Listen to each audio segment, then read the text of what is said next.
Wrestle Kingdom has concluded, but that does not mean action here in the Tokyo Dome is over, because we are here for FRW episode 16. My name is Mikey from the front row, and tonight we have a huge main event. Fatal 4-way to determine who will come out last in the Armageddon Rumble, January 18th at Armageddon. We got Braun Strowman, we got Bruiser Brody, we got Minoru Suzuki, and we got the new IWGP Heavyweight Champion and IWGP Intercontinental Champion Tetsuya Naito, all competing for the final spot in the Armageddon Rumble. But first, we kick things off with the undefeated Ivan Drago being seconded by Paul Heyman, taking on The Miz.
And referee tag Freeman calls for the bell. Ivan Drago has won every single match of his here in FRW by a knockout.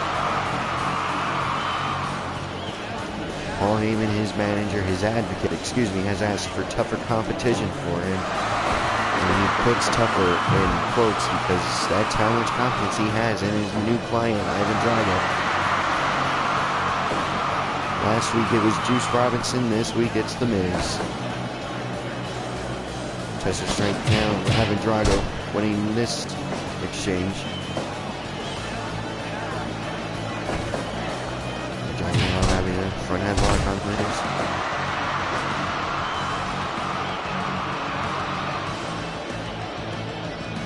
Both men sizing each other. Oh, raked to the eye by The Miz to Drago's eyes.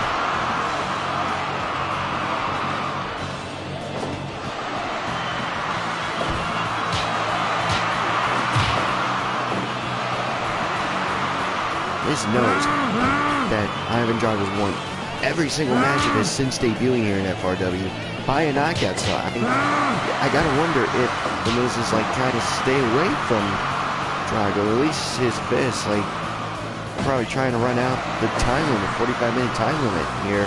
So better to get a draw than a knockout loss. At the same time, he's gotta be thinking, what can he do to hopefully get the win? I really don't see it at the present moment on how you can defeat Drago.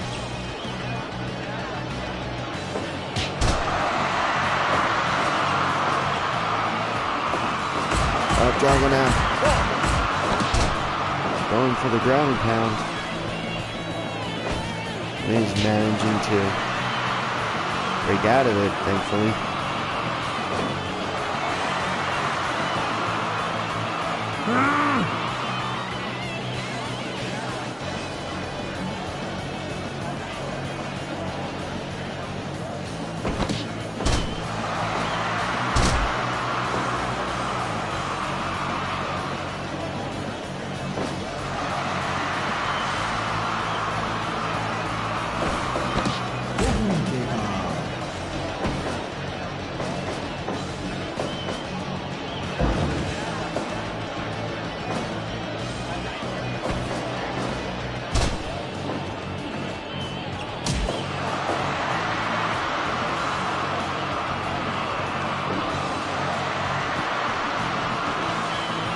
Yeah, Miz trying to stay away from Drago as much as he can. Like I say, he might be trying to run out the 45-minute time limit here in the Tokyo Dome.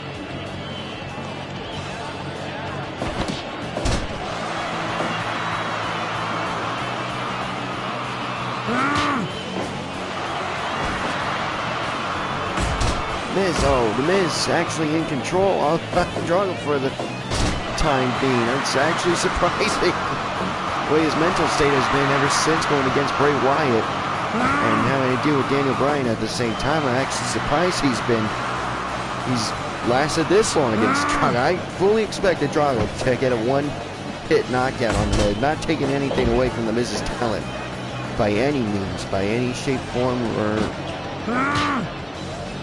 by any stretch of the word. I just don't think the Miz's mental state is the best right now because of Bray Wyatt, The Fiend, and Daniel Bryan. Drago hitting the back of the Miz's head. I'm surprised Miz got him off.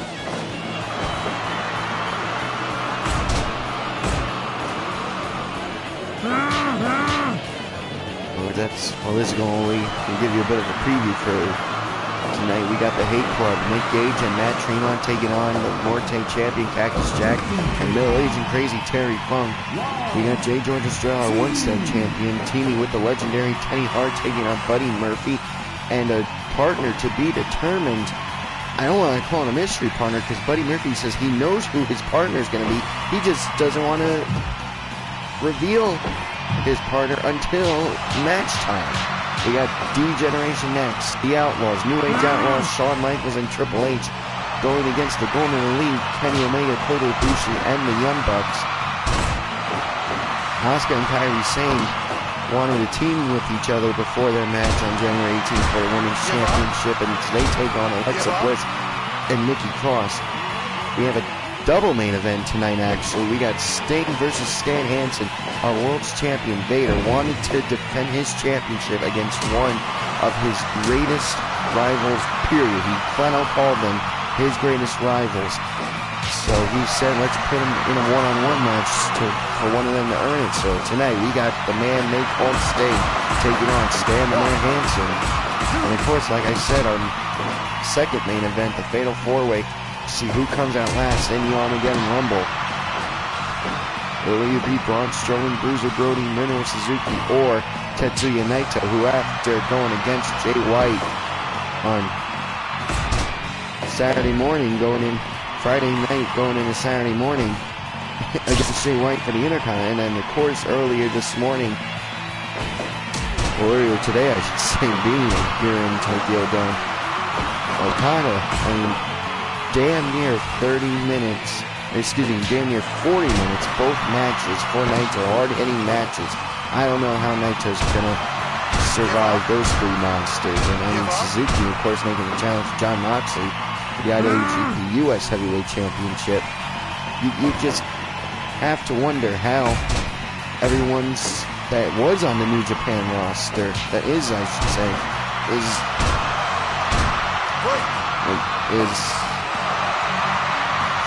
able to focus here tonight. I mean, Schlack just wrestled Necro Butcher last night at ICW's No Holds Barred, and I heard that was a bloodbath. I'm surprised he even made it here to watch FRW tonight.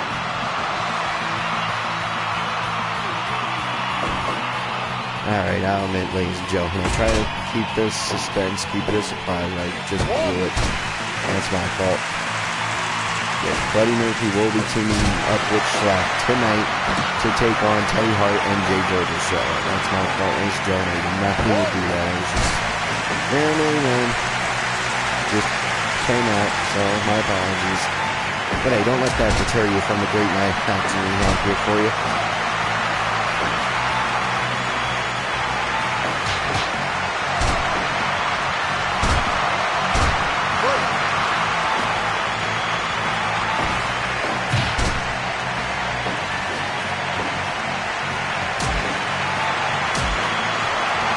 Drago.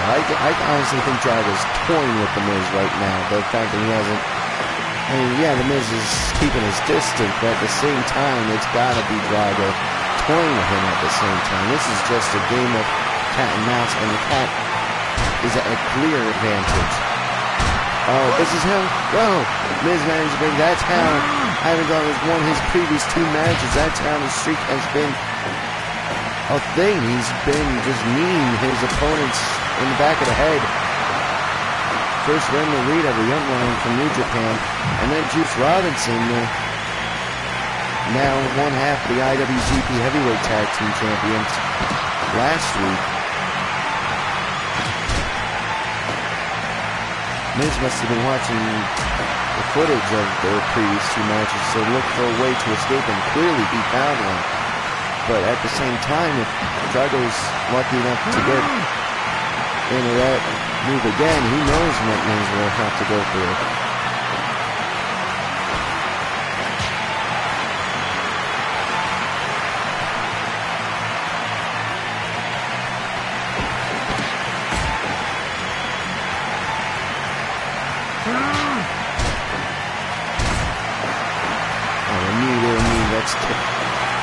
That's going to keep The Miz from running away. Free tag or even doing a 5 count, because you got to believe those are close fists. Oh, hold on a second. Miz with the figure 4 leg lock on Ivan Drago. Drago breaks out of it. This match is now going 20 minutes, ladies and gentlemen. 25 minutes left. I'm surprised. I can't say anything more than I'm surprised. I'm just shocked The Miz has lasted this long. And the figure 4 leg lock again. Will Drago tap out? Will he be 2-1? No, he breaks out of it again. But you gotta believe that's just weakening Drago's legs as well. And bringing out as much power when he goes for the knee strikes to go for the knockout victory. Miz staying on the legs. Very smart strategy. That's why he's a WWE champion. That's why he's a multiple-time Intercontinental champion in the WWE. Miz now going for the pin. 1, and only a 1 count.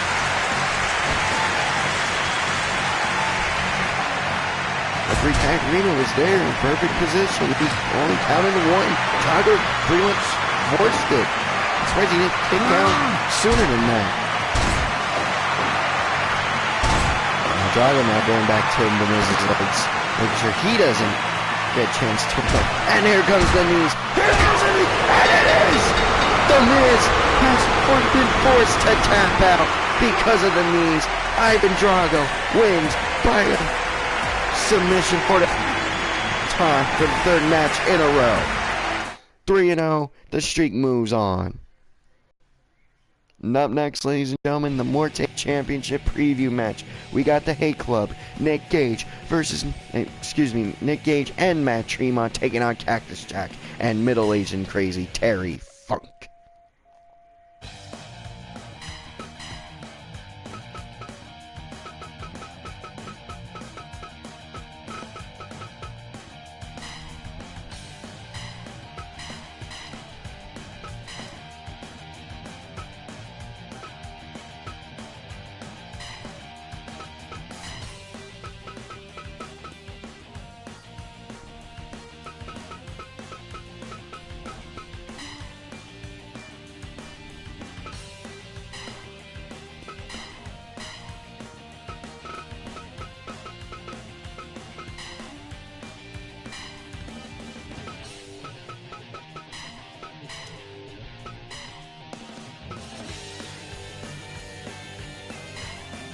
Making sure any rules are set.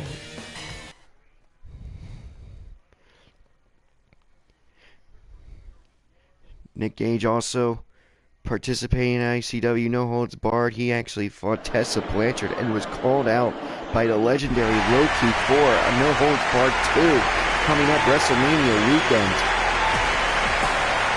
And he managed to get all the way here to Tokyo, Japan, here in the Tokyo Dome from White Eagle Hall in Jersey City, just to make this match, just to get his hands on Cactus Jack, just to team with the Bulldozer, Matt Tremont, just to have a chance to find out anything that he can use in the barbed wire death match coming up January 18th for the Morte Championship. Nick Gage, Cactus Jack for the championship, January 18th. This is a hugely important preview match in tag team form, so Cactus and Nick Gage can hopefully take notes on each other, find something, a weakness or anything that they can use to their advantage.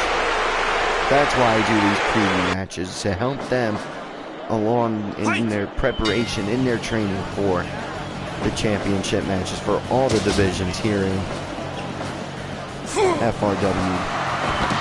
Asuka and Kyrie Sane asked to team with each other against Bliss and Cross before they started going against each other in tag matches or in even on January the 18th.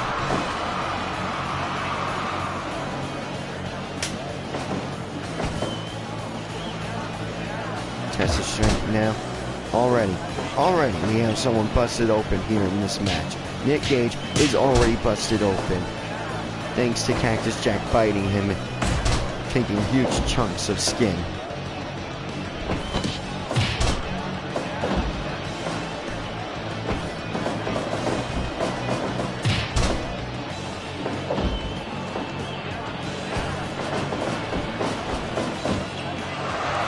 Big boot blocked by Cactus Jack from that Tremont. Jack not taking any advantage of tagging in his partner Terry Funk, and Terry Funk not even taking any advantage there of tagging in.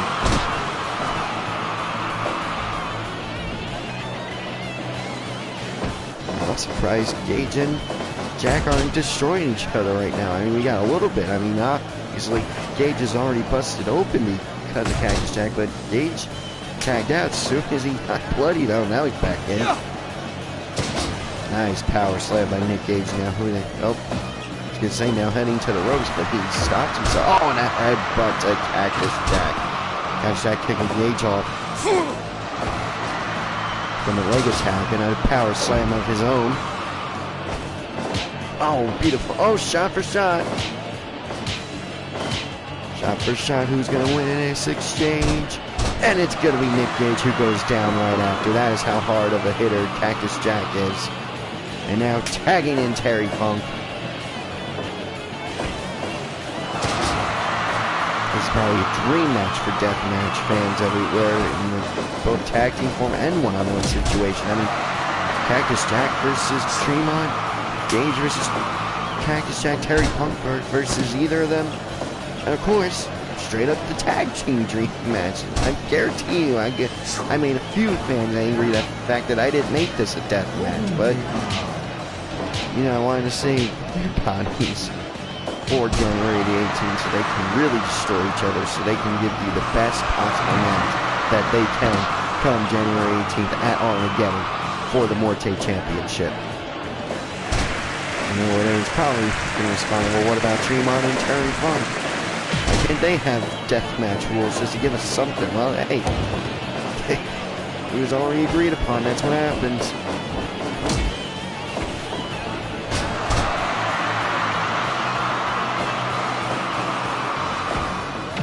Oh, a headbutt by Tremont to Terry Funk, engaging.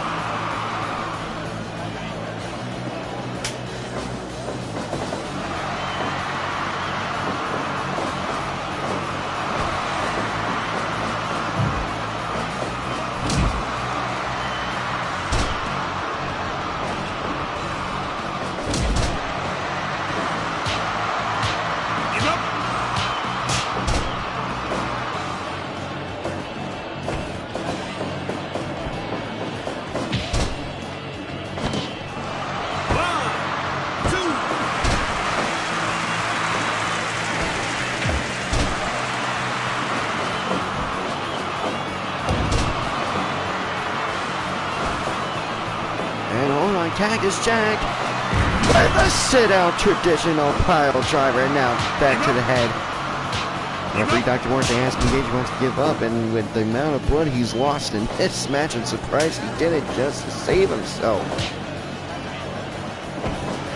But at the same time, I know Nick Gage. He's not going to give up. He's not going to say he quits. He's going to fight to the bitter end if he has to. So if the Hate Club lose here, it's probably going to be Matt Tremont who takes the pin or ends up tapping. At the same time, Tremont's not the kind of guy to tap out or say he quits. I don't know what it's going to take. And a figure 4 leg lock on Cactus Jack by Tremont, making me eat my own words. That's what I'm saying. I don't know what it'll take. And who's coming out now? Ladies and gentlemen, that is the Messiah from XPW fame. He's going after Matt Tremont for some reason. Oh, wait a second. No, he's going after Nick Gage. What is the Messiah doing? Now he's got a sludge. Oh, you missed Nick Gage. Nick Gage sidestepped him. Gage sending Messiah to the barricade. Now Messiah has a chair. Terry Funk's been tagged in by Cactus Jack. He's going after Gage now. What is the Messiah doing out here? Oh, now he's got a light tube, ladies. Oh, it crushed it on the skull of Nick Gage.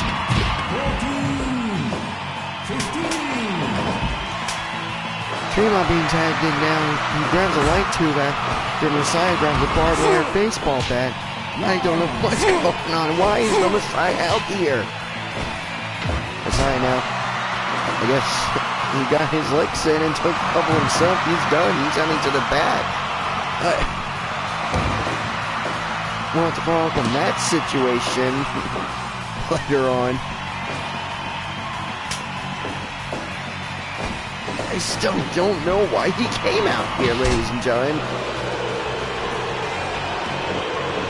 As he was coming out here, Cactus Jack had a mandible claw on, I believe it was Tremont.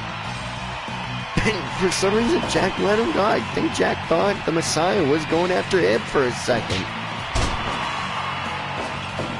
When he realized he wasn't, and he was going after the Hate Club, I mean, tagged in Terry Funk, and we all saw it happen. Now, Cactus Jack with those hard hands, closed fist, lethal here in the Norte division.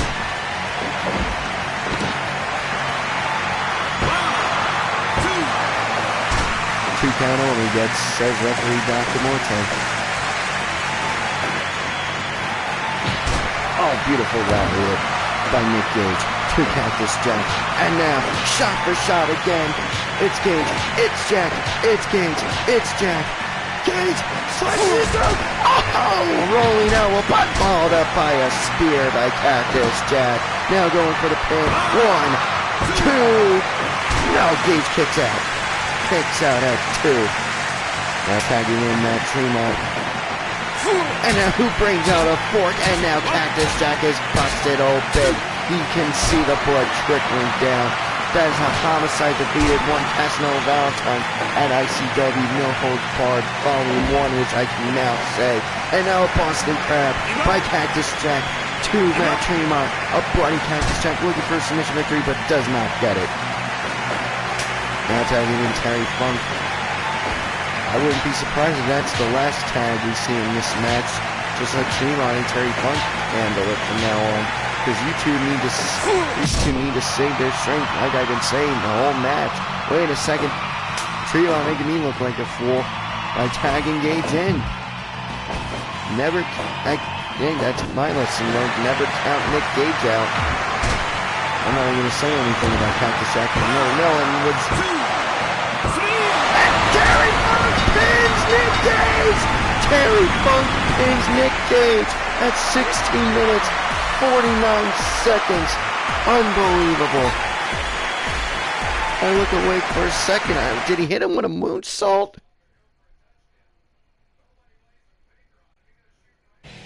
Turning body press. Okay. Oh, that... Cactus Jack has the momentum going into Armageddon now. At the same time, I mean, Terry Funk pinned the #1 contender. Do I make it a triple threat or do I have now Terry Funk and Nick Gage have a one-on-one match? I really don't know. Well, we'll deal with that in the coming week. Before episode 17, that's... Because right now we gotta focus on Jay George teaming with the legendary Teddy Hart to take on Buddy Murphy and Schlack.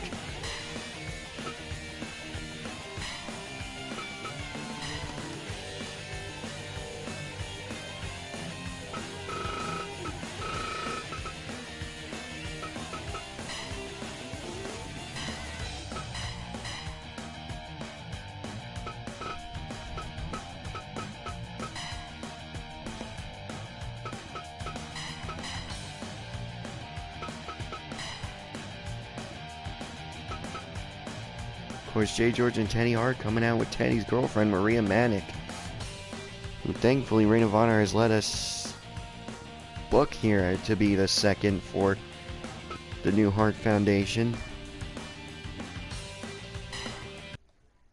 Considering it's not a wrestling role, it's just here being with her man.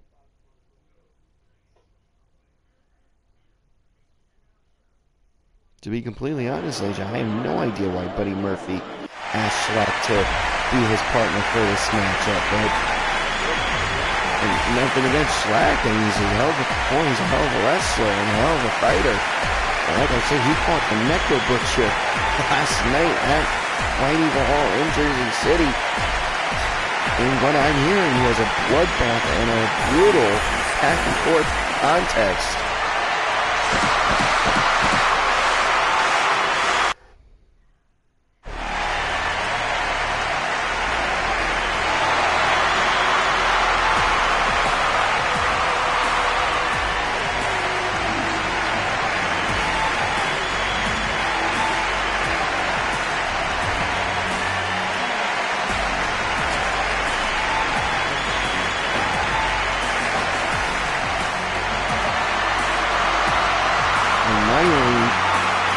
Thought as to why Buddy chose Schlack to be his partner is maybe he thinks he's as tough as Buddy thinks he's as tough as Schlack is, so guess he wanted a partner to equal his toughness. I really don't know. And like I said, I know Jay George chose Teddy Hart because, I mean, Jay George is now known as the Thunder Heart because of Teddy Hart. Because of Teddy. Teddy gave him the name of Thunderheart, and now Jay George is part of the new Hart Foundation. And even going to MLW with Teddy before Teddy was released.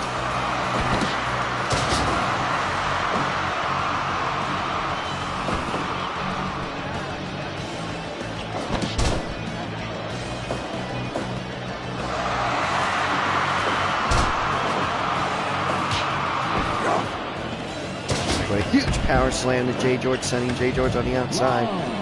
Now both men locking up.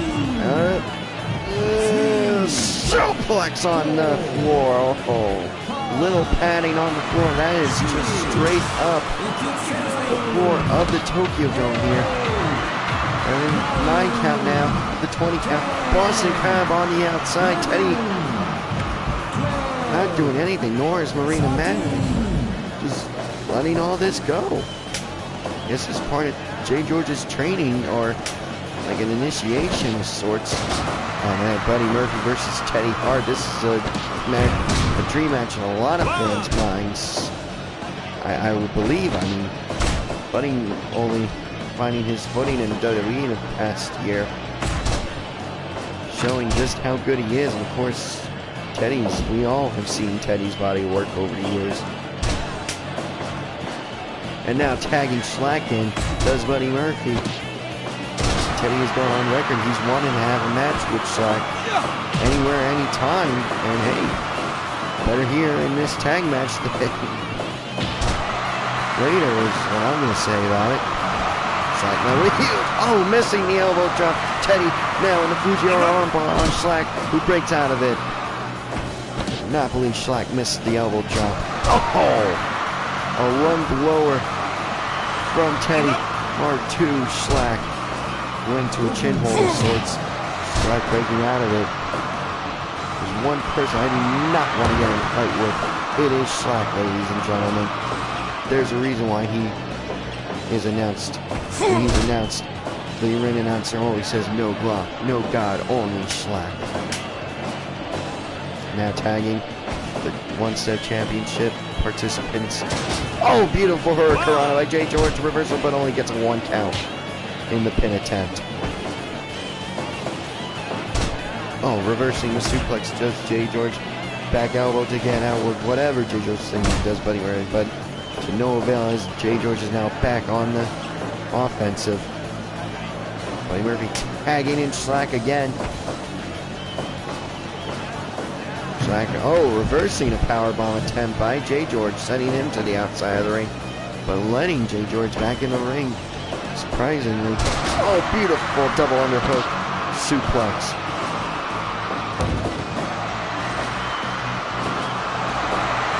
I believe Jay George is going for a stiff right hand and now going shot for shot.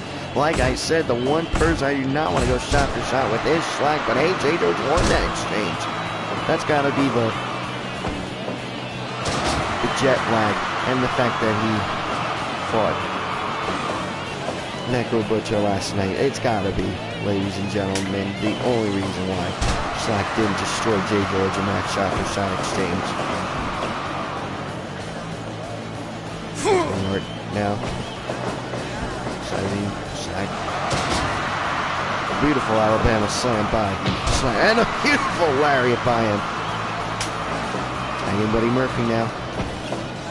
Too high flying wrestler there. Oh my!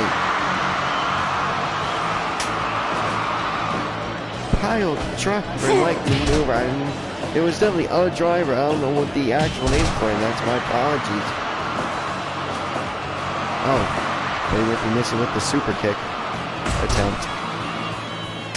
Tagging back in Slack, ladies and gentlemen. Oh, deadlift German suplex to Jay George, who now went to the TKO. Well, you already know he does not. Oh, beautiful inside kick by the Thunderheart. Amazing. Gut wrench, sit out power bomb. 1, 2. No, Jay George kicks out. Oh, that's 1. We got 2. Will he hit it? 3 amigos, ladies and gentlemen, by the Thunderheart, but not going for the pinfall attempt. And Slack makes him pay for it with a running power slam. Dragging him to the middle of the ring now. No, not a pinfall attempt. Hopefully that won't. Wait a second. GTS by the Thunderheart! Going for the pin! 1, 2! No, Slack kicks out. You're going to need a more than that to put Slack down. I know, I've seen it in person. Jay George reversed whatever Buddy Murphy was going for. Doing Teddy Heartbeat advantage now. But, oh, still removed from his tag partner. Gut wrench, sit out powerbomb, only gets a 2 count. Oh, beautiful face first suplex. Followed by the running knee stomp. Knee drop, excuse me. Jenny Hart now, oh, with the slice bread number 2, but not going for the pin. Beautiful drop kick by Kenny. Now tagging Slack back in. Sit out powerbomb, Batista bomb, whatever you want to call it. Gets a 2 count though. Tagging the Thunderheart back in. And running power slam to Jay George. Does not go for the pin again. Heading to the ropes though. Oh my. Beautiful running Mario. Oh, Jay George! Jay George will Slack up. 1, 2! No. Slack kicks out. Slack kicks out. Well, swinging neck breaker by Jay George to Slack. Picking Slack back up. Oh, and Fury headbutts. 4 headbutts in a row. That's gotta hurt. How do you not go for the pin? Oh, you can't escape by Jay George. But Slack's the first one to his feet. Oh, another headbutt. A 5th head. Teddy Hart now grabbing Slack, excuse me. Going for and an RKO out of nowhere. Running bulldog to follow. Slack will not stay down. Oh, a GTR. Wait a second. And now a sharpshooter by Jay George. And Schlack has no choice but to tap out. A submission victory by Jay George Estrella. The Thunderheart, our one-set champion, getting huge momentum going into January 18th at Armageddon in his one-set championship defense against Buddy Murphy. And Buddy Murphy just walking up the ramp saying, hey, it wasn't me you made tap out, it was him. It wasn't me. He just keeps repeating, it wasn't him. It wasn't him. Just to keep the reminder of Jay George that it wasn't him. Saying, yeah, you can make my tag partner tap out, but you can't make me. So you gotta believe Buddy Murphy has all the confidence in the world going into January 18th.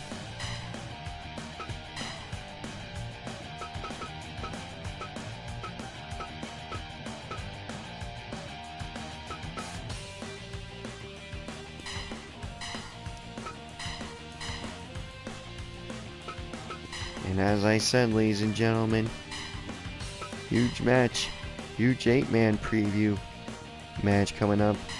The New Age Outlaws, Road Dogg and Billy Gunn enlisted the help of Shawn Michaels and Triple H for this huge 8-man tag to go against the Golden Elite, the Young Bucks, and the Golden Lovers, Kenny Omega, Kota Ibushi.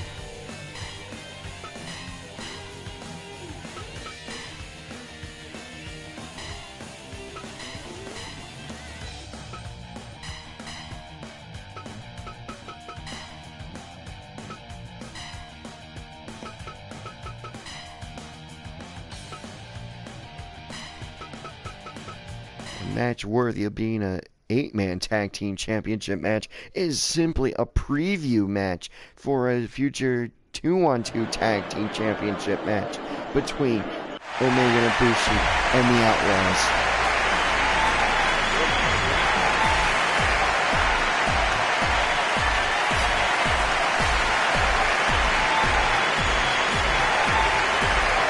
It's been a while since both teams teamed up, believe it or not. And the Outlaws, of course, winning their #1 contendership match to earn a shot at the FRW Tag Team Championship. But when I mean it's been a while since they teamed, I mean it's been a while since Shawn Michaels Triple H have teamed with the Outlaws. And on the flip side, at the same time, it's been a while since Omega and Ibushi have teamed with the Young Bucks. It's not, as been just last week on AEW TV, the homecoming edition of AEW Dynamite, Wednesday Night Dynamite, Omega teamed with the Young Bucks against the Bastard Pac and the Lucha Brothers, but it's been a while since those three have teamed with Ibushi. And Ibushi cannot be in the best frame of mind right now, especially after losing to Okada here in the Tokyo Dome on January 4th. Fight. And then losing to Jay White earlier tonight in the special singles match, which I believe is a #1 contenders match. Was a #1 contenders match. For now Tetsuya Naito's double championship win. But who knows what that situation is between Jay White and Kenta. I mean, Kenta attacked Naito earlier after he defeated Okada. So what's the story there is what I want to know. I think Shawn Michaels elected to start off this match for DX, thinking of the matches he can have with Kota Ibushi and Kenny Omega. And you know, Triple H against Ibushi and Omega too. That's why I was really excited when this match was confirmed, when everyone said the okay. I said, hey, Outlaws, call any member of DX you want to face the Golden Elite. And they said, okay. They called Shawn Michaels and Triple H. And here they are in the Tokyo Dome. And I said to Omega and Ibushi, call Cody, call Marty, call the Young Bucks, call Heyman, whoever you want to team with. And they chose the Young Bucks. I swear, I did not tell them it was going to be Shawn and Triple H on the side of DX. They just chose the Young Bucks because that's who they trust the most. So it's just really lucky that we're seeing DX versus the Golden Elite in this combination. The actual dream match, if you ask me.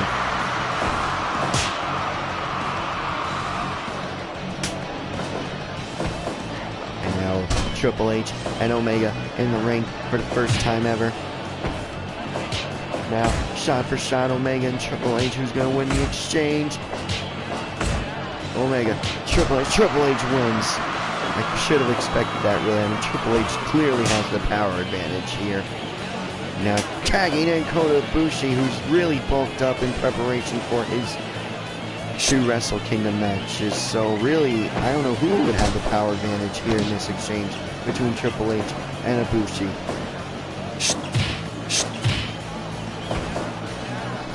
And no one get on my case for Triple H having long hair. It's not my fault, that's how he was created. And Ibushi now face first, sending Triple H face first into the turnbuckle. As does Triple H to Ibushi. This is not the corner Ibushi wants to be in. But at this hour, I think he realizes he's there. He cannot be thinking clear after putting so much build-up to himself. All the confidence he had mustered up to go against Okada. And then Okada ended up defeating him. And then, of course, losing to Jay White. Of all people in Ibushi's mind, Jay White, probably the sting of losing Jay White has to be as bad as losing the IWGP Heavyweight Championship match to Okada. Because at least with Okada, you know Okada always earns his victories. He's always a tough opponent. Like, you cannot take Okada lightly. I'm not saying you can take Jay White lightly either, but like, if you're gonna ask me to which match I'm going to train harder for, Okada and Jay White, I'm probably going to train harder for Okada.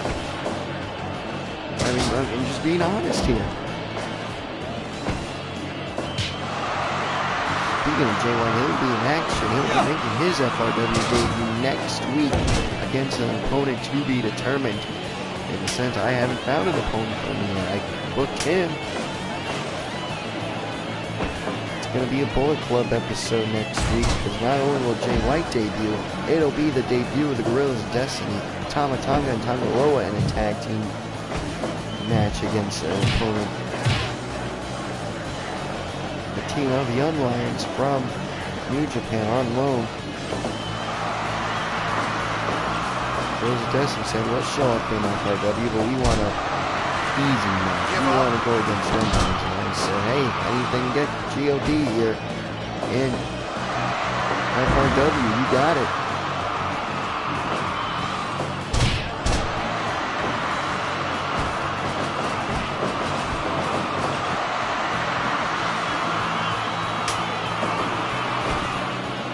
Oh, beautiful. Oh, Road I think was going to go for the punch combination followed by the little dance pose.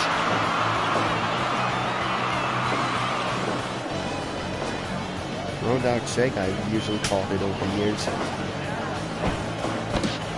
beautiful Hurricanrana by Matt Jackson and the Young Bucks. Young Bucks, if you remember, were in the finals for the FRW tag team. Oh, excuse me, no, we're in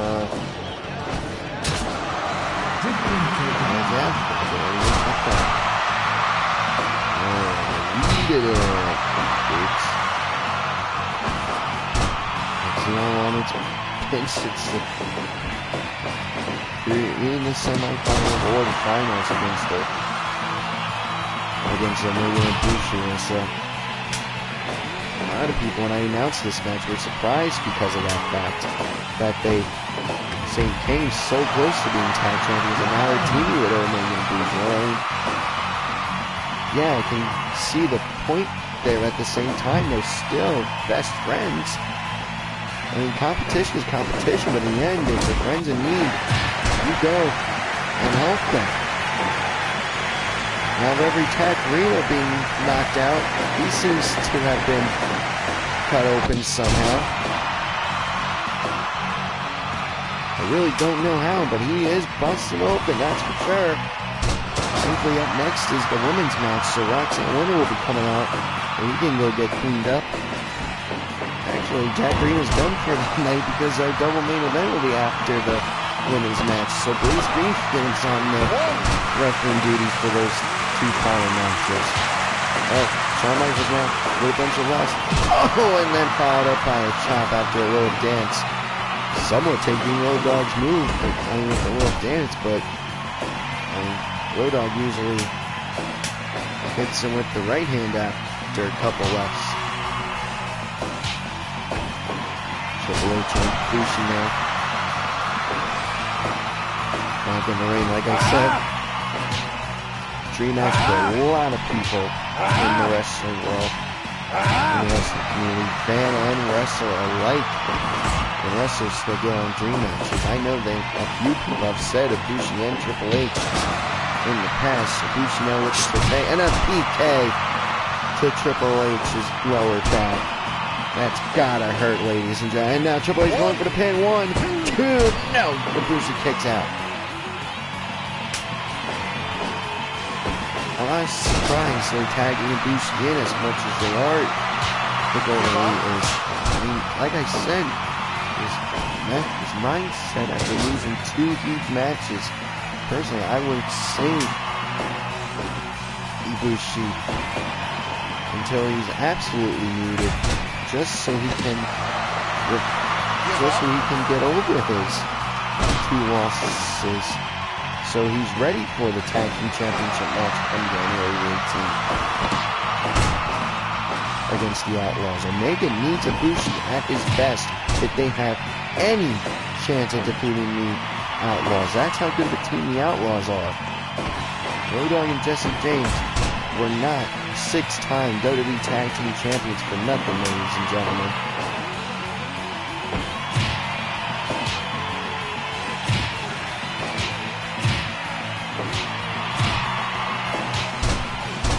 Jackson shot the shot. Road Dogg winning that exchange, but calling himself. Oh, and a knee to the set of Matt Jackson. I cannot believe referee tagged him and let that go. He has so much blood in his eyes. He probably missed it. Dizzy like in his eyes. With deep blood out of him. Because I have no idea how he started bleeding. And Matt Jackson holding the Road Dogg for Nick Jackson to somehow Road Dogg pushes Matt off of him, sending Matt to the floor. Matt might be out of commission for a little bit. He might as well take his time, because if Nick gets out of the DX corner, he can tag in either Omega or Ibushi. Road Dogg playing to the crowd now. Can either be really good or really bad. I've seen it happen both ways here on this channel, or the M2 series, RWF, or here even in FRW.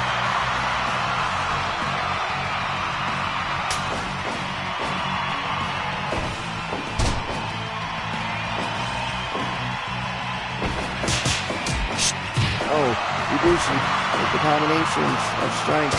Oh, beautiful belly to back suplex by Shawn Michaels. But of course, Ibushi the first one to his feet. Sit out. Last ride. 1, 2. 2.9. Shawn Michaels kicks out at the last second, ladies and gentlemen. The last half a second, I should say. Millisecond even.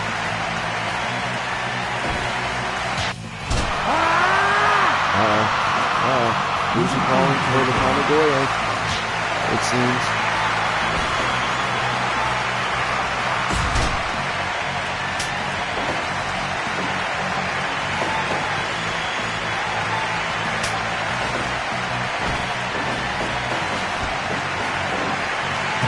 Beautiful back body drop by the Road Dogg, Kenny Omega.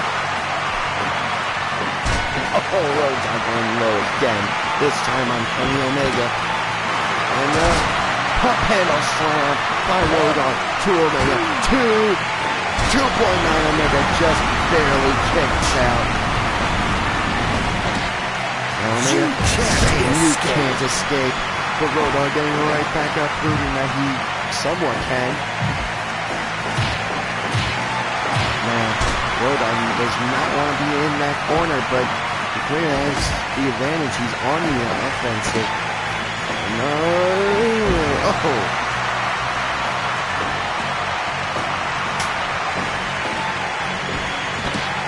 And Matt Jackson with a torture-rack sit-out power bomb to Road Dogg, too close to the ropes. To a pinfall to be attempted, really.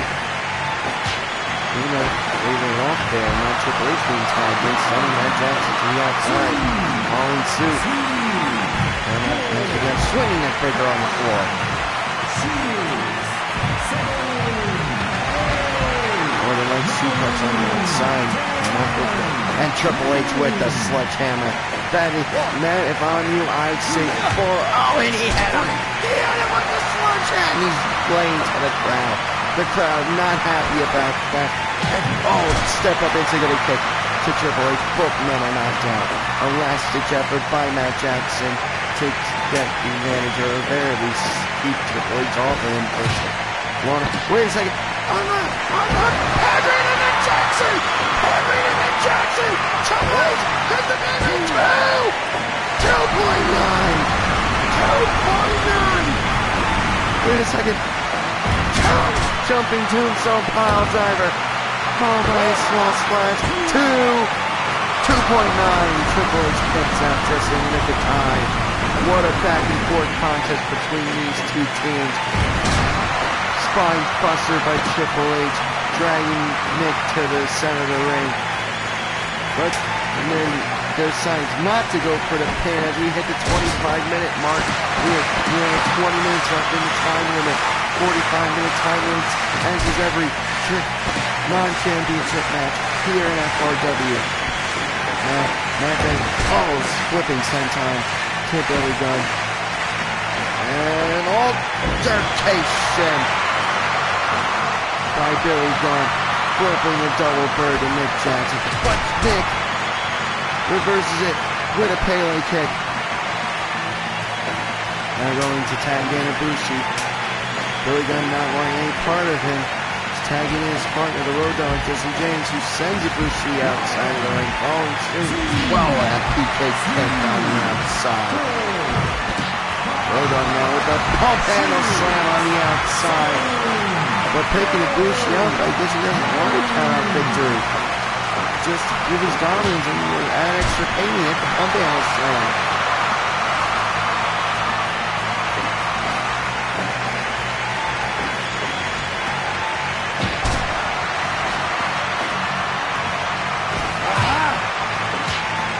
Shot for shot, there's Ibushi and Jesse James. In this exchange, all roundhouse kick to the side of the head. It's gotta feel. Why is Ibushi going to? Double stomp by Ibushi. That probably just woke Road Dogg up. 3 roundhouse kicks in a row. Yes, it is. Tagging in Matt Jackson now instead of going for the pin.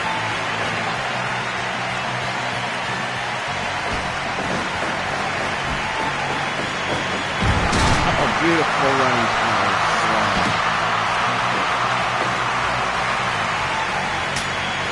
Tagging in Shawn Michaels and saying, why is no one going for the pin is what I want to know, especially when they have this huge opportunity to do so.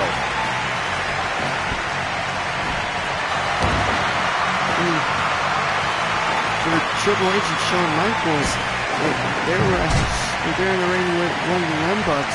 It's to say they got a pin on one of the Young Bucks. If it's the Road Dogg or Billy Gunn in the ring with either Ibushi or Omega, it's to say they got a pinfall victory. Acai moonsault by Matt Jackson to the outside on a Shawn Michaels. What a maneuver. What a beautiful, beautiful Acai moonsault now. Matt Jackson is sending Shawn to the barricade and Shawn hits hard. 15 now, Shawn Michaels rolls in, that's reaching after Nick, and that does. He now tags in Nick. And now shot for shot, Nick with the roundhouse kicks, Billy Gunn with the right hands, and super kick by Nick Jackson. He's got sent to the ropes. And tilt-a-whirl slam by Billy Gunn, who now runs through with a beautiful front clothesline. Oh, DDT, he spikes him now. Going for the pin, but too close to the ropes. Finally, someone goes for the pin, and of course, it's too close to the ropes.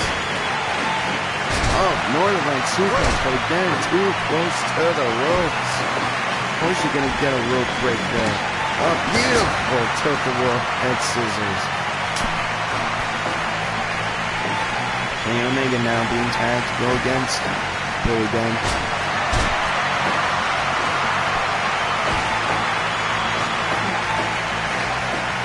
Omega went for J driller there. Did not get it though. As Gunn with the back body drop. And fisherman suplex. Fisherman brainbuster, I believe it's actually. That actually was. Omega now, running to the ropes. Rise up, Terminator! Center flip of the top rope! And of course, Triple H shows power to get up first. And Omega responds to that by saying, "You can't escape, I'm slamming hard on the floor." Triple H still able to get right back up and run himself back in the ring just to make sure he has some shred of chance to go back on the offensive. And shot, super kick! Shot for shot, technically won by Triple H, but Omega responds in time with the super kick as we are 34 minutes, 10 seconds into this match. Just under 11 minutes left.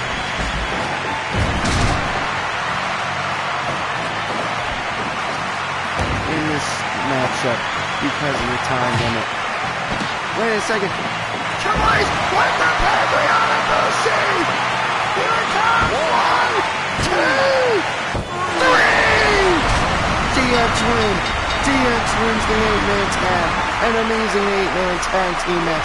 And you gotta believe Triple H and Shawn Michaels will now be putting their name in the hat of future tag team championship contenders with that victory over Ibushi. I mean, Triple H specifically pinned Kota Ibushi.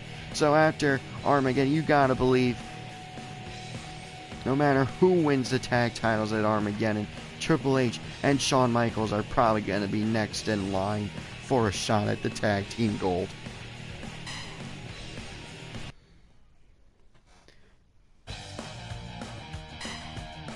Well, up next, ladies and gentlemen, like I said, Asuka.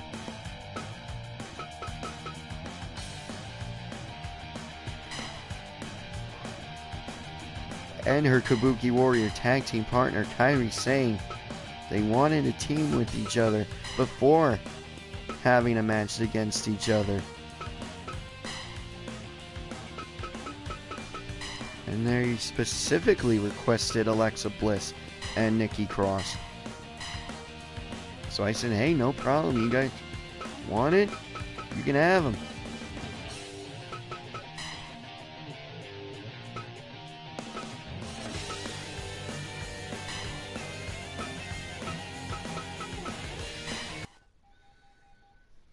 So as a special preview match, we get to see opponents team with each other. It's kind of a rival teams match, but when you're already tag team partners, it's not much of a rival team.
great last woman standing match in NXT a few years ago between these two that I truly believe Nikki Cross would have had if it was any women's match.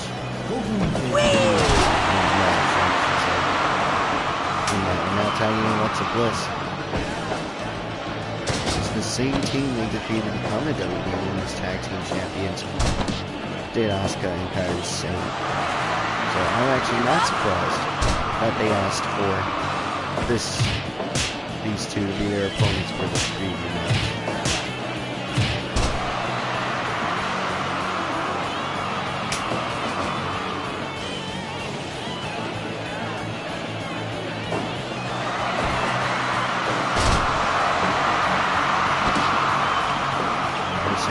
Tagging and taking on Bliss. Little Miss Bliss. And actually with a beautiful tilt of all head says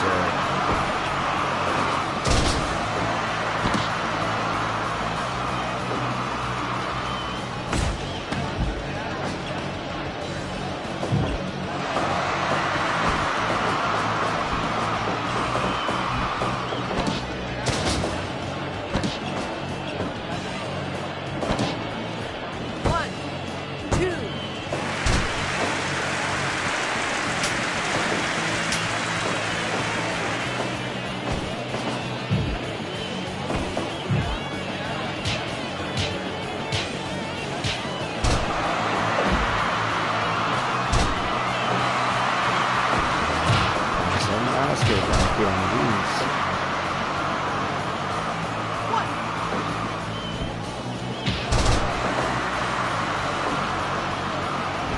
Let's go off the top rope with a drip diving fist. Whatever Jerry Lawler called his strip shit back in the day. That's what Asuka did.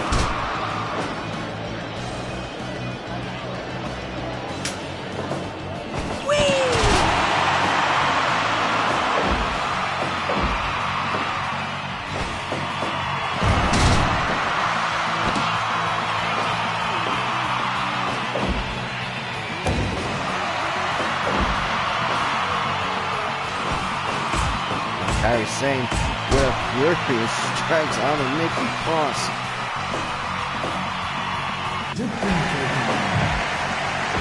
Will be announced when 10 minutes have passed indeed.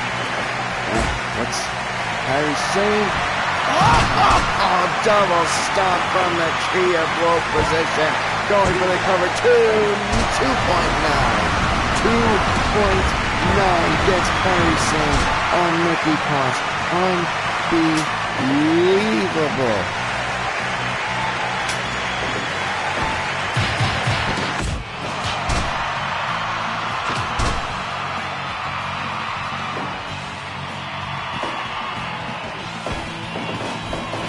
Listen, let's go to the ropes. Oh, hurry with the pin now. Too close to the ropes. Says referee Roxanne winner. Oh, beautiful elbow strike by Bliss to Asuka. You gotta wonder if everyone's watching this match if Alexa Bliss and Nikki Cross win this round, this matchup, if they're going to be shot up to #1 contenders for the Women's Tag Team Championships.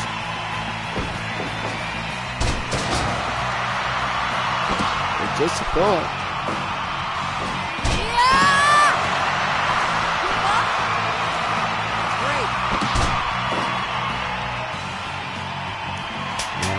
Both Asuka and Bliss tagging in their respective partners. Facing Pirate Princess going up against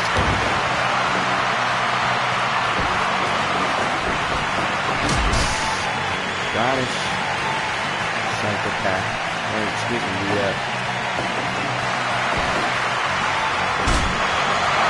psychopathic lass is what I would call in the past.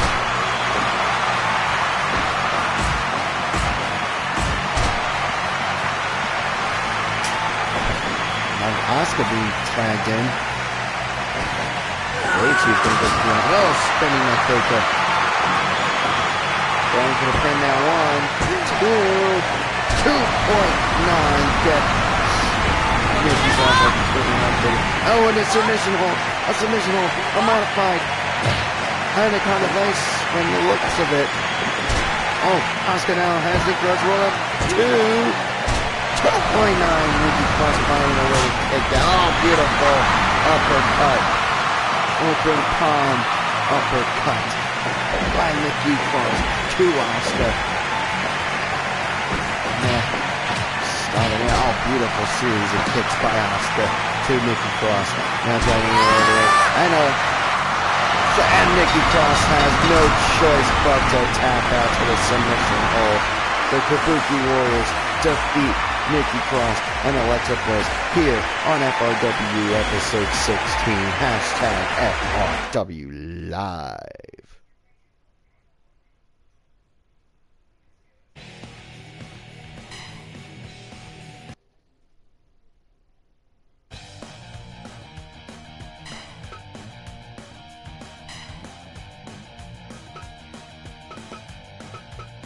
Up next is the first of our two main events.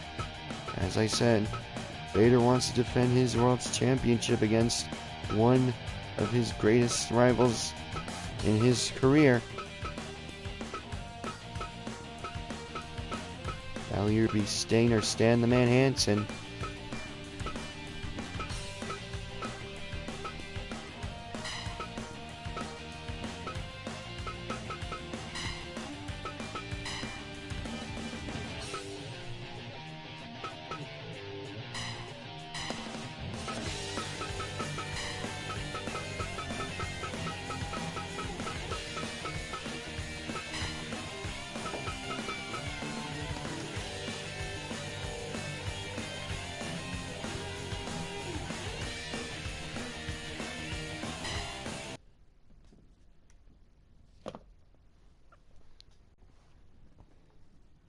I'm very excited to see either Sting versus Vader, Stan Hansen versus Vader. Keep in mind, Stan Hansen was the man Vader fought when his eye popped out of his socket.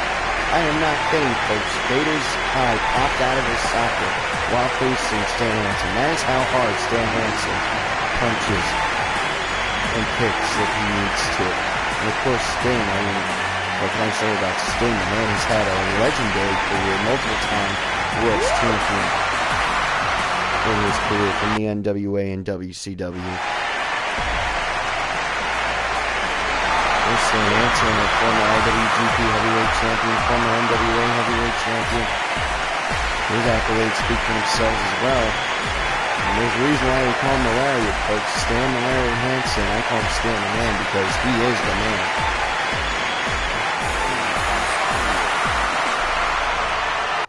He's got the Texas pride and Texas strong. Right. Sting with a backflip out of the corner to reverse. Now Sting going to the shoulder, Stan Hansen. Hansen being sent out of the ring by Sting, who gives a whoop for the crowd. Oh, a headbutt by Hansen to Sting. Sting going up rather quickly for taking a headbutt by the hard head of Hansen.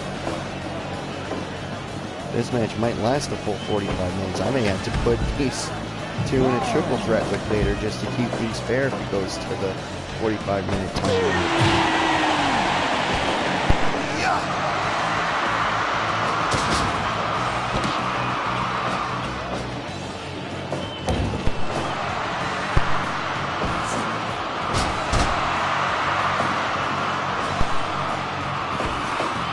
Hansen with a beautiful power slam to Sting, and then followed up by an elbow drop. Kick to the midsection. Another power slam.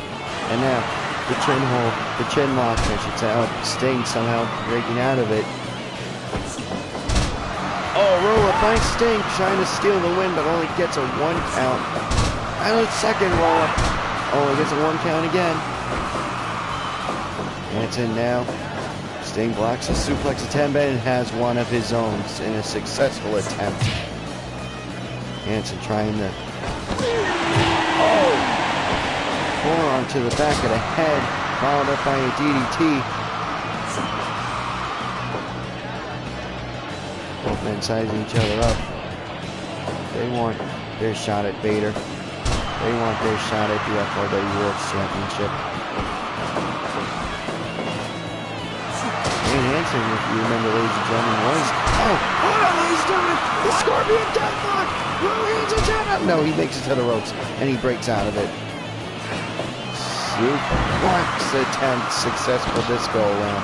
Dragging Sting to the middle of the ring, hopefully going for the... No, they'll drop. Get back to what I was saying, Stan Hansen was in the original World's Heavyweight Championship tournament. I believe he was Vader's first round opponent. Vader ended up moving on in the tournament.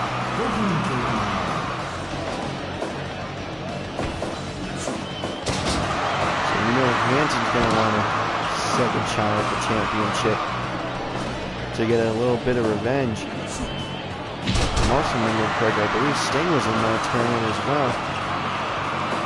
He's in the, oh, hold on. As I'm telling history of FRW for these two, Sting just locks on the Scorpion Deathlock, and I got a comment on it. Oh, sending Sting to the outside, getting right back in. Blue Beaver already got a 1 count of the 20 count. And now Shocker shot with chops. And rolling lariat. It's got Sting gets up and hits the drop kick on Hansen. And now back into the Scorpion Deathlock. Hansen, this is now the 3rd time he's been in the Deathlock. It's gotta be wearing him down. As tough as Hansen is, you gotta believe he's gonna tap soon for one of these Scorpion Deathlock attempts. You just gotta believe it. But now Hansen going for pinfall 2 and only gets a 2 count. Failed attempt at the spear there by Hansen. And oh, beautiful belly suplex. Hansen. Power bomb with the bridge pin 2.9. Sting had to push all that weight off him to get the kick out. And now Hansen using the advantage of Sting being wary, and with a beautiful flying splash. Hansen now taking a bit of time to catch his breath. And also Dragon whips. Dragon screw leg whip twice to Hansen. Now the Scorpion Deathlock again for the 4th time, and Hansen still finds a way to break out of it. How is he withstanding the pain? How is he not tapping out? There's tough, and there's clearly now Stan Hansen tough. He's taking 4 Scorpion Deathlocks, and he's still going. Now 1, 2. 2.9. Hansen getting ever so close. Sting with the tombstone pile driver. Dragging Hansen to the center ring. Is it over? Hooking the leg. Hooking the head. 2.9. Hansen kicks out after a tombstone pile driver. And now the 5th will be the final Scorpion Deathlock. No, he breaks out of it again. 5 attempts, ladies and gentlemen. 5 attempts at the Scorpion Deathlock, all unsuccessful. That is how tough Stan the Lariat, Stan the Man Hansen is. And, oh, he spikes the DDT there. Going for the pin, 2, then Sting kicks out. A spike DDT of his own. Picking Hansen up, realizing he's too close to spike DDT again. Now dragging him to the center of the ring just to make sure. But he picks him up again. Oh, a Rainmaker. A modified Rainmaker by Hansen. Spike DDT again. Hansen's got it. Oh, but too close to the ropes again. Oh, spine buster by Sting. Now dragging Hansen to the side. And the 6th attempt at the script. And the 6th is the final attempt. Stan Hansen finally taps out to the Scorpion Deathlock.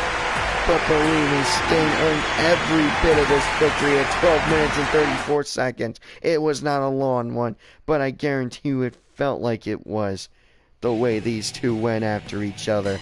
Sting will face Vader January 18th for the Front Row Wrestling Heavyweight Championship at Armageddon. And speaking of Armageddon, our main event is up next, ladies and gentlemen. The final match of episode 16. A fatal 4-way match to determine who will come out last in the Armageddon Rumble. Braun Strowman will take on Suzuki-gun members Bruiser Brody, the leader of Suzuki-gun, Minoru Suzuki, who challenged Jon Moxley for the U.S. Heavyweight Championship earlier today at Wrestle Kingdom after Moxley defeated Juice Robinson. And of course, Tetsuya Naito, the man who was attacked by Kenta earlier today after winning the IWGP Heavyweight Championship, after winning the IWGP Intercontinental Championship, winning the Double Gold Dash against Kazuchika Okada. He was attacked by Kenta. Kenta ruined the final moments of Wrestle Kingdom. A rain of boos fell between Kenta. You gotta think Naito's not in the right frame of mind after being attacked by him earlier tonight. Naito clearly at a disadvantage here in this match, more than he already was by going against these three hosses. In Strowman, in Brody, in Minoru Suzuki. Fight! Headline, ladies and gentlemen. Naito going straight for Brody's legs. That's actually smart of Naito to go after the big man's legs. He should be doing that to Braun Strowman if he can get a chance to. Naito and Suzuki have wrestled plenty of times in the past for the Intercontinental Championship. The IWGP Heavyweight Intercontinental Championship, I should say. So Naito does know what it takes to defeat Suzuki, but at the same time, you gotta ask, does he really know? Because, I'm not gonna lie, all those encounters that Naito won, it really seemed like Naito just got the one good strike, and Suzuki just didn't kick out for whatever reason. That's why Naito was at such a huge disadvantage. You gotta deal with the monster among men. You gotta deal with the maniac Bruiser Brody. You gotta deal with the King Minoru Suzuki. And on top of all that, like I said, having your moment ruined by someone who wanted to challenge you for the championship, I just don't see Naito winning this matchup.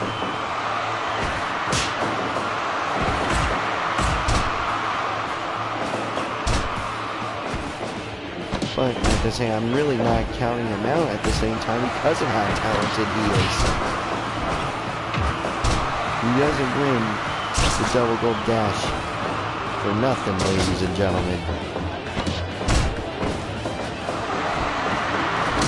There's a fatal forward. First man to get a pinfall or a submission in this match will win the match. No eliminations here in this contest.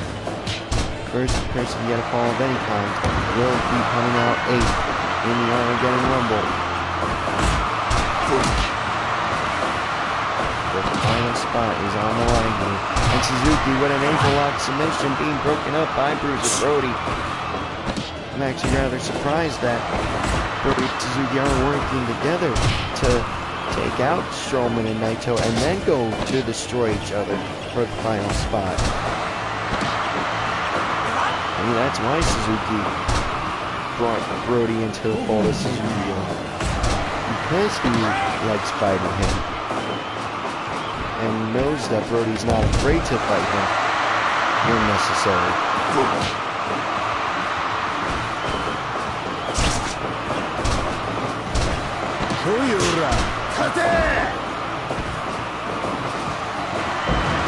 Beautiful belly to back suplex by Brody to Suzuki. Now, Strowman trying to do something, but Suzuki dropped hold him. to reverse it. The action is fast-paced and frenetic. I really can't keep up with all of it. I did see Suzuki slap Brody. And a triangle hold by Naito to Suzuki, but it was too close to the ropes. Blaze Greenfield having to call the rope break. And drop kick, missile drop kick from the same position. Does Naito hit Suzuki? Strowman and Brody now. Strowman and the Fury strikes on the Brody. Naito making it to the ropes off an armbar submission by Suzuki. Two big men going at it right now. Broken up by Suzuki. Oh, and a headbutt to Brody. Strowman now making a 20. Oh, and Naito goes low. Naito goes on. Now an ankle lock submission hold by Naito to Brody. Brody kicking his way out of it.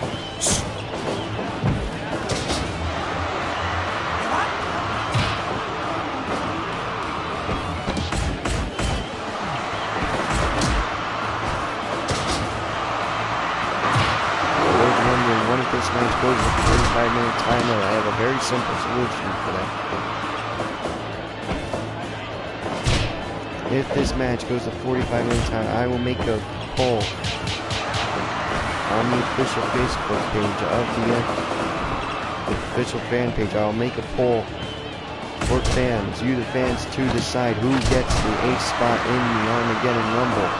Whoever wins the fan vote will come out 8th. So be sure to vote for your favorite wrestler in this match if you want him to have the highest probability of winning the Armageddon Rumble.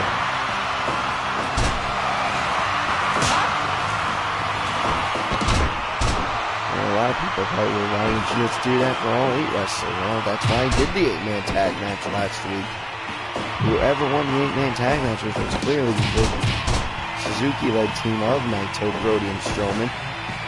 That's the prize for winning the 8-man tag match. It'll be a fatal 4-way for the final spot in the match. So if it goes to 45, I'm only going to do it between these 4. They earned the chance to have a shot at the 8th spot. Greenfield, oh, 2 counts says Greenfield on Suzuki over Naito in that pin attempt. Now Strowman pinning Brody and only gets 2 counts up. Naito rolling Suzuki up 2 now.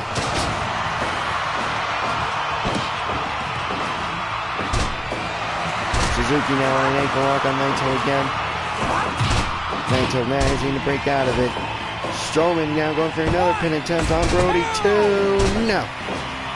Brody finds a way to kick out. Reverse STO by Naito, who was going for an arm submission, but Brody saving his Suzuki partner. Now shot for shot, Suzuki and Naito. Suzuki says no, you're not going shot for shot, but oh, Naito responds in kind. And now a guillotine headlock broken up by Strowman. Suzuki had the guillotine headlock on. And sit-out pile driver, the traditional pile driver. But now, there's the God-style pile driver from Suzuki on Naito. The only person left standing from that was Strowman. And that's because Suzuki didn't have a chance to hit anything on the Strowman. And Naito now going for the pin after a running power slam by Brody to Strowman. But it was broken up because of how close the ropes they were.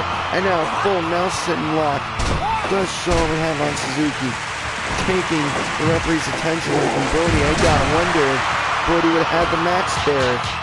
Greenfield was there for the pin. Strowman knocking Brody down with those 2 punches to the head.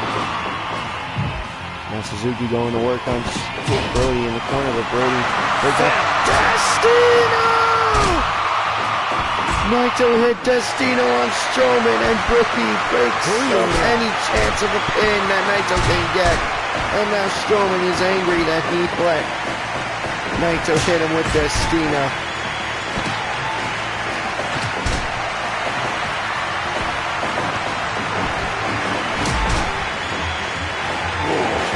the running power slam, but Brody gets right back up.